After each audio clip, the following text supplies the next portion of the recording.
Being a very modular rifle, the AR-15 offers a countless array of options for the handguard. In other words, the parts that shroud the barrel to give your hand a place to hold on to without getting burnt, but also a place to mount lights, bipods, forward grips, and any other accessories that you might need for the intended use of your rifle. We're going to go ahead and put the camera on a tripod and talk about some of these different options that are available.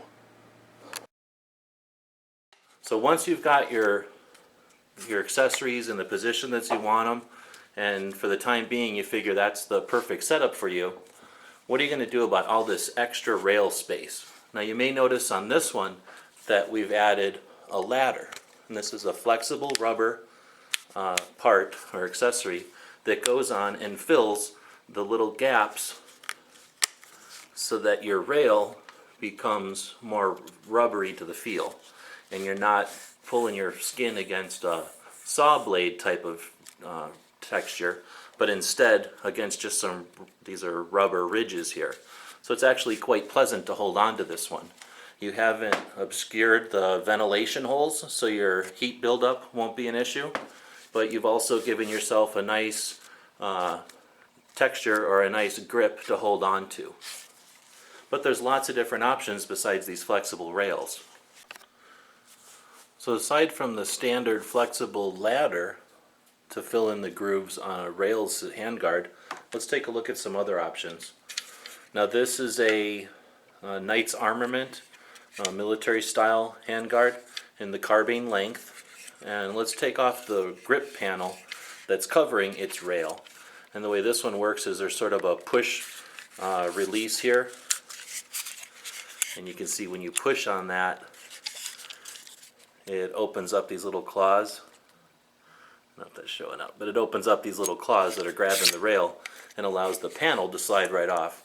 So you've got your grid system here, the 1913 Picatinny rail, and then the grip panel comes on, slides into place, and then you push the lock, slide it on so that it can click into place, and now it's permanently secured there. It's nice and smooth, and if we put the bottom all together, you can see that this is going to turn into a nice round shape, as opposed to that same exact handguard on this upper where it's more of a square shape or a cross type of shape.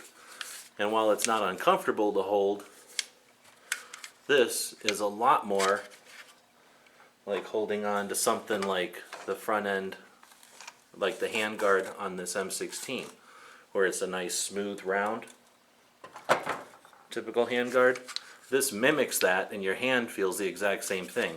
Of course, there's lots of holes for ventilation, and whenever you find it necessary, you can remove one of the panels and install a light, a laser, a handguard, an optic, whatever you might need. On this Daniel Defense, the ladders extend and then stop in this portion because that's where its forward vertical grip was installed. You may decide on your rifle that you want the vertical grip to be back here. You could cut this rubber ladder, cut it, move your handguard back to where you want it. I'm going to loosen it up, move it back to where you want it, take that cut piece and replace it here. So that's why these pieces can be modular sometimes depending on the brand, so that you can put your accessories to the position you want them and then wrap the rails up all around those accessories so that they're still comfortable to grip. Now one that's really useful for that is the new Magpul XTM panels, which don't require you to pull on and off the accessory. For example, peel this ladder back just a bit and ignore that. Let's say we had this back here and we wanted to put a piece of panel there, or more likely, if this was all installed and we wanted to put the rail back, or the panel back here and cover this little piece of rail, these come in from either side, lock together, and create a nice panel just like the shape of this Knight's Armament panel but in a more modular setup. And if you wanted to remove them, you would just break them apart and remove them. That also gives you the ability to switch out the colors and make it a molted pattern or something too. These panels from Tango Down, where there's a section of the panel that's removed so that a pressure switch from a light like this one can install into this channel, and again be a very smooth profile for your rifle. We'd like to thank you for watching. We had a lot of fun putting together this guide. It took quite a while to set everything up, a few hours to film. We ended up with well over an hour worth of raw video. We edited all that down to about a 45-minute final product. So we're really looking forward to the comments and conversation that this guide will create, and hopefully we save people some time and perhaps a little money on their next AR build. Let us know what you think. Let us know what you'd like to see in future videos. And again, thanks for watching. We'd also like to thank our friends over at Tucson Guns.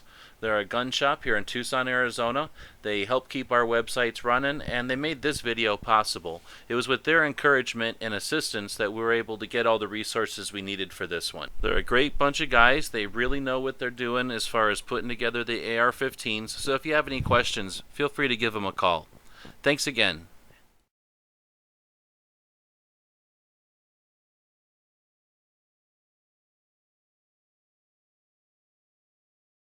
The guys and gals of GunWebsites.com encourage you to take a CCW class every year, practice at least once a month, and carry every day. Thanks for watching GunWebsites.com.